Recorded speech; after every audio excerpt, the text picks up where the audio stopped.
You know that pervasive feeling in modern life, don't you? Hmm. It's that constant chase, that relentless pursuit of more, a bigger house, the latest gadget, another achievement on the resume. Always something else. Exactly. We just pile on tasks, notifications, commitments, always feeling like we're just one more thing away from, I don't know, true contentment. Yeah, and it's exhausting. Right. But what if, after all that striving, we're still left feeling just exhausted, stressed, maybe even anxious? Which happens a lot. What if the very things we accumulate, the digital alerts, those endless to-do lists, are actually keeping us from the peace and, well, the joy we truly crave? It's a definite possibility. Okay, let's unpack this. Today, we're diving deep into a simple, yet pretty profound idea that challenges this constant pursuit: the happiness of simplicity. Less clutter, more peace, more joyful moments. I like the sound of that. Our mission for this deep dive is to explore how intentionally embracing less can actually lead to a richer, more fulfilling life. And not just in one area. No, exactly. Not just in our physical spaces, but, in our digital and financial worlds, too. Get ready for some surprising facts and maybe some aha moments that might just shift how you view your everyday. Sounds good. Let's get into it. So when you look around your home, do you ever feel that subtle sense of overwhelm? Oh, definitely. Like there's just too much stuff. Absolutely. It's a common feeling. And it turns out that feeling isn't just, a perception. There's a real psychological and physiological impact at play. Kylie, tell me more about that. Well, what's truly fascinating here is the direct link research has actually shown between physical clutter and elevated stress levels. Stress levels, wow. Yes. Studies indicate that cluttered surroundings are associated with higher cortisol levels. That's your body's main stress hormone. So it's not just messy, it's actually stressing us out chemically. Precisely. This isn't just about aesthetics. Visual overload literally overstimulates the brain. Making it hard to think. Exactly. It makes it difficult to concentrate or relax or even just process information efficiently. It acts as this constant, subtle reminder of incomplete tasks. Oh, I feel that. The guilt. Right. Triggering feelings of guilt, frustration, and it activates your body's fight or flight response, even if you're not consciously thinking about the mess. Okay, so if our physical environment is literally stressing us out, what's the most impactful first step? For someone feeling completely overwhelmed by it all, where do we even begin? Well, the crucial initial step for anyone embarking on this journey is really to establish your why. Your why. Yeah. Begin by taking photos of your space as it is right now. Think of it like a before photo for any, significant transformation. Okay, like the bikini photo before a workout, not fun, but necessary. Huh, exactly. It might not be your favorite picture, but the after will make the effort incredibly rewarding and clear. And critically, also jot down how your home makes you feel right now. How it feels. Got it. And then what you want it to feel like. Yeah. This personalizes the process, gives you a powerful emotional anchor for when those decisions get tough later on. That makes perfect sense for motivation. But, with so much to potentially tackle, choosing a starting point can feel paralyzing in itself. Is there a strategic way to approach this? Absolutely. The key is to start with a quick win. A quick win. Okay. Don't begin with a colossal project like the entire garage or, a deeply packed storage unit. That can be really demoralizing. Yeah, you give up fast. Right. Instead, pick a small area you can realistically clear in, say, 15 to 30 minutes. Like what? Like a single junk drawer, maybe a cluttered kitchen countertop, or even just clearing off your bedside table, something manageable. Ah. That immediate sense of accomplishment and the visual change provides a really powerful boost. It creates momentum for the larger tasks. I can personally attest to that quick win feeling. Just clearing out that one dreaded junk drawer in my own kitchen, honestly, it felt like conquering Everest for a moment. See? It really does give you that mental lift to tackle something bigger. Now, once we've picked our starting point, what's the practical method? How do we decide what stays and what goes? Okay, so to prep for success, we often advocate for what's commonly known as the 4-box method. 4 boxes. Though really, you can use any 4 vessels, boxes, laundry baskets, even sturdy bags will do. Just label them. Donate, sell, garbage, recycling, and bring home. Bring home. What's that for? That's for items that simply belong elsewhere in your house. You just collect them there, but don't get sidetracked putting them away immediately. Keep focused on the area you're clearing. Ah, smart. Avoids distraction. Exactly. And what's often overlooked about this simple method is its power in combating decision fatigue. Right, because you're not asking, what do I do with this over and over? Precisely. By having predefined categories, you're just asking which box does this go into, which significantly speeds things up and reduces that mental drain. Okay, makes sense. Any tips for the donut sell box? Yeah, a quick note on that.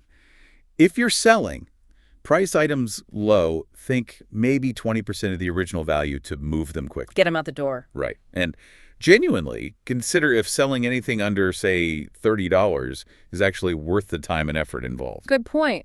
Time is valuable too. Exactly. This 20% rule isn't just about quick sales. It's about valuing your time and mental energy over maybe a small monetary gain. That's a core principle here. And the other boxes, garbage, recycling. For garbage, just be ruthless with broken, dirty, or truly unusable items. Recycling requires a quick check of your local rules, especially for things like textiles and electronics. They often have specific guidelines. Got it. So you pick up an item, then what? What's the core question? Here's where it gets really interesting for making quick decisions. Pick up an item and ask yourself, do you actually like the item? Like artwork or ornaments. Exactly. Then, do you need the item? Like, really need it? Think kitchen knives for making healthy meals, or maybe even that avocado scoop if it genuinely helps you often.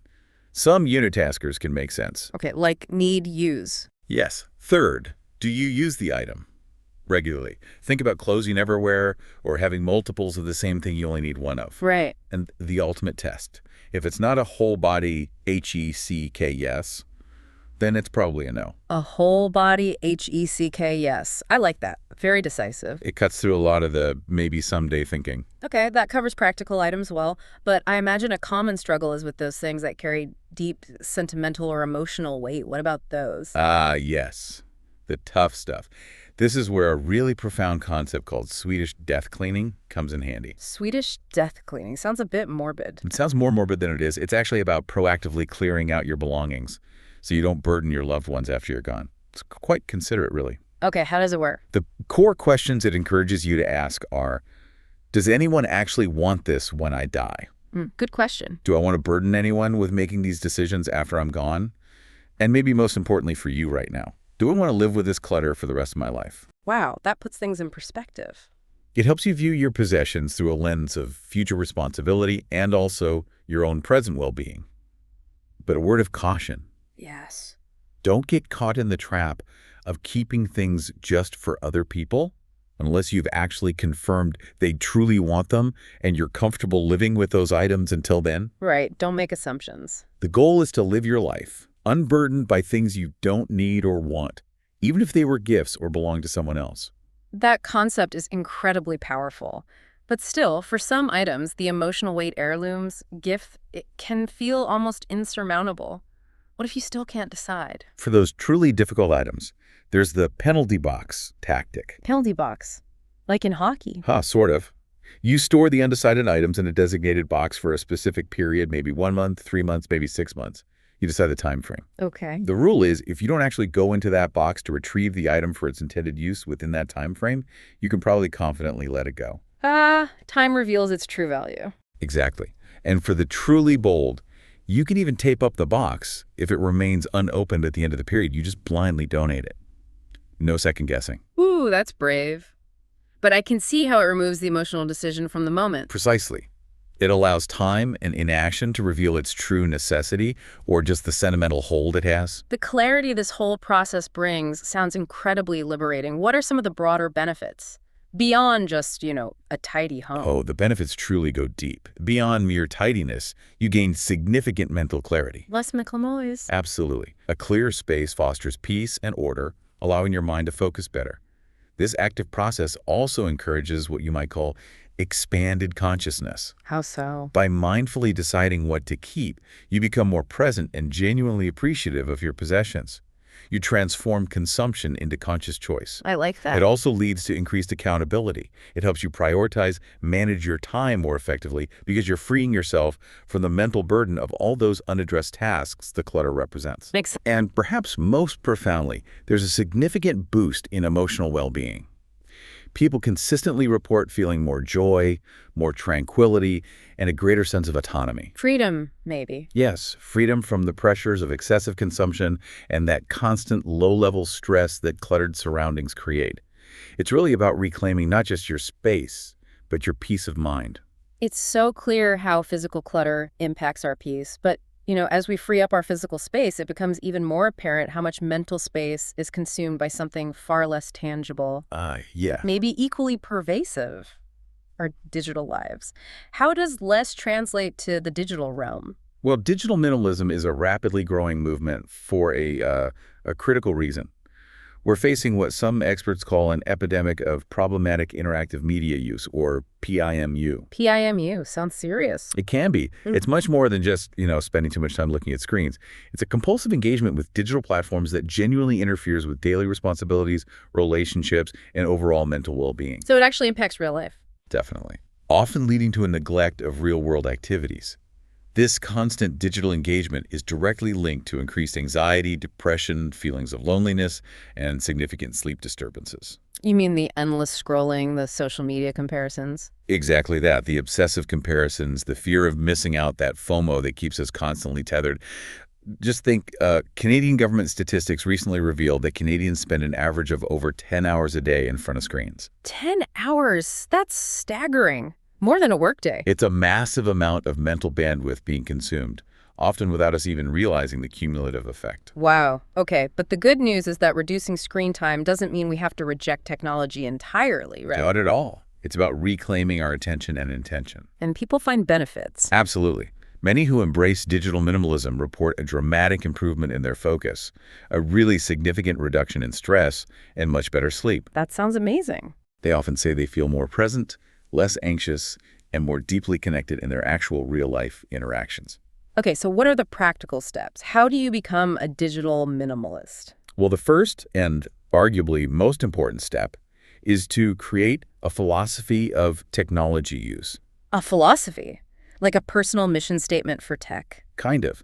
It isn't just about setting arbitrary limits, but consciously defining why you use technology, what value it genuinely brings to your life, and how it should serve your goals rather than, hindering them. So it guides your choices. Exactly. Secondly, set screen time limits. Use the built-in features on your phone or maybe third-party apps. It's about auditing which apps truly add value and proactively restricting those that just drain your time and attention without much meaningful return. Be honest about what's useful and what's just scrolling. Precisely. And finally, practice tech-free hours. Designate specific times like during meals, maybe an hour before bed, or even a full digital Sabbath day if you're up for it to intentionally disconnect. It's not about deprivation then. No, it's really an investment in your mental health. It allows you to be truly present with yourself and with the people around you. That intentionality, it really does sound like it could transform the relationship with technology. Okay, let's pivot to another major source of overwhelm for many.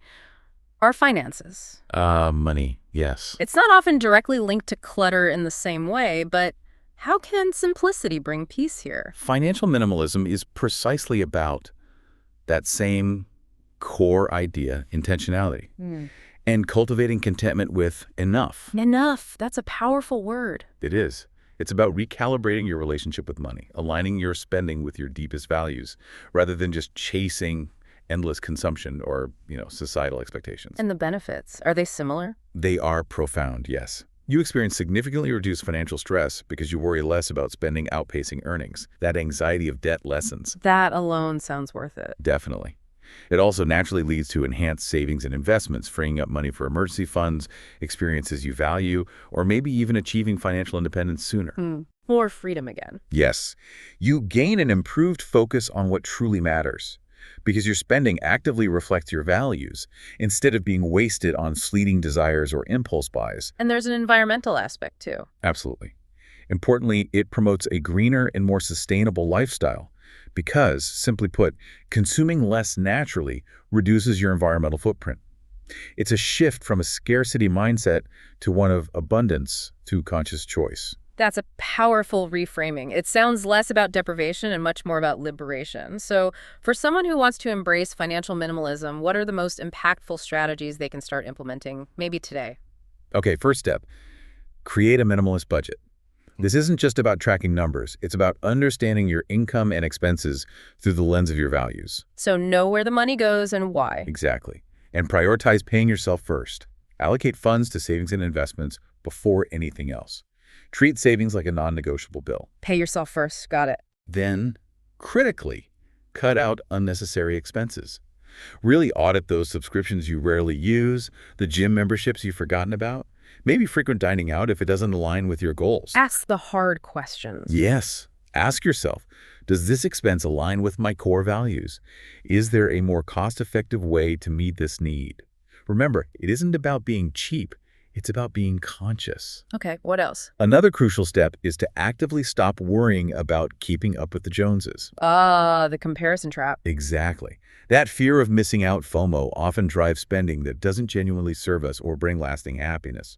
Your financial health and your inner peace are far more important than how your life appears to others, especially online. So true. Focus on actively reducing debt, especially high-interest debt first, and practice mindfulness before purchases. Maybe wait a day or two for non-essential items to avoid those impulse buys. That's what we mean by living below your means. Let the urge pass. Right.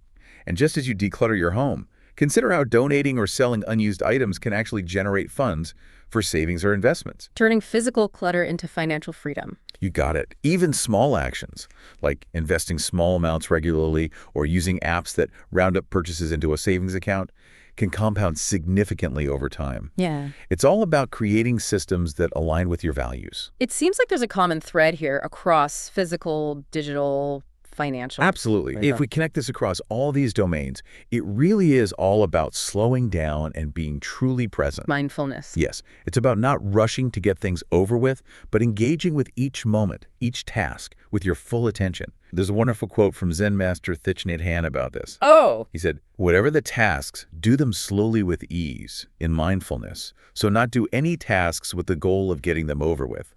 Resolve to each job in a relaxed way with all your attention." Wow. That's profound, doing things slowly with ease. It underpins the entire philosophy of simplicity. Finding richness in the process itself, not just chasing the outcome. So, okay, let's bring this all together. What does this all mean for finding true, lasting joy? We often chase happiness, thinking it comes from, getting things. We dream of new clothes, the latest phone, a fancier car.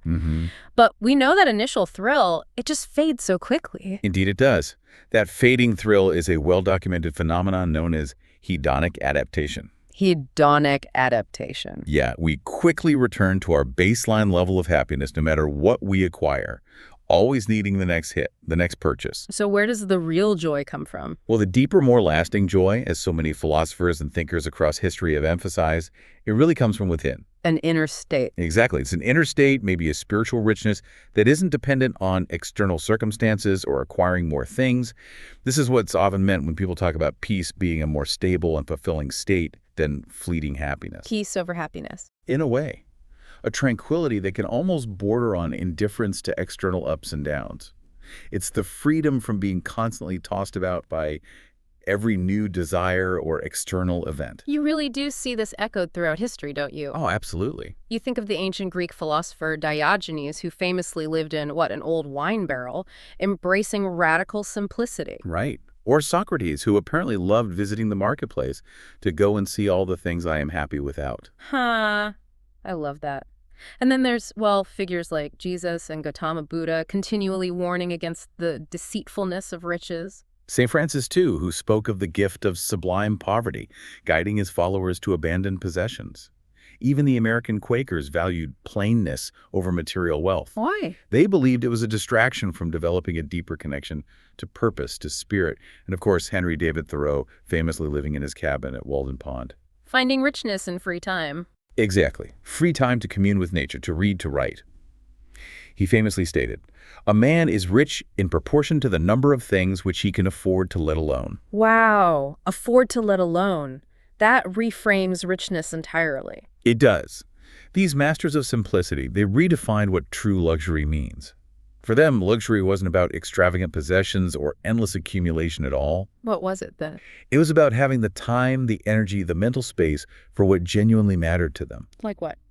Things like deep, meaningful connections with others, profound personal growth, rich experiences rather than expensive things, and even, for some, working for social good. That makes sense. Think of John Woolman, a Quaker leader, who radically simplified his own life, specifically so he could, in his words, enjoy the luxury of doing good, focusing his energy entirely on the struggle against slavery. So simplifying freedom up for his purpose. Precisely.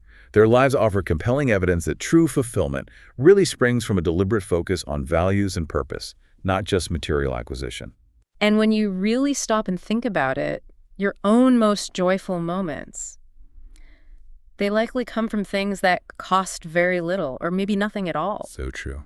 Intimate friendships, uncontrollable laughter with people you love, dedicating yourself to a cause you believe in, just quiet moments of reflection, watching a breathtaking sunset, or that pure joy of reuniting with an old friend. Absolutely. It reminds me of that quote by the humorist Art Buchwald.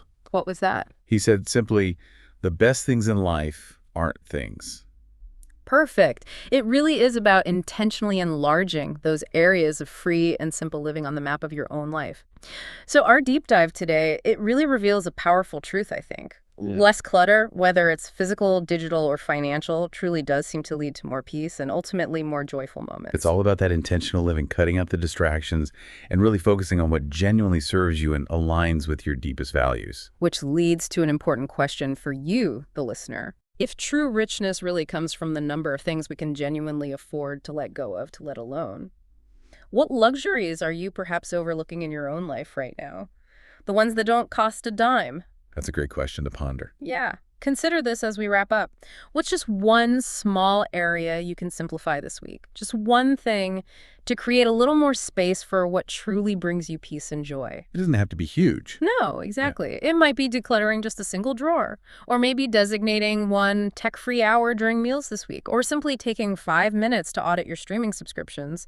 Start small and just notice. Notice the difference it makes.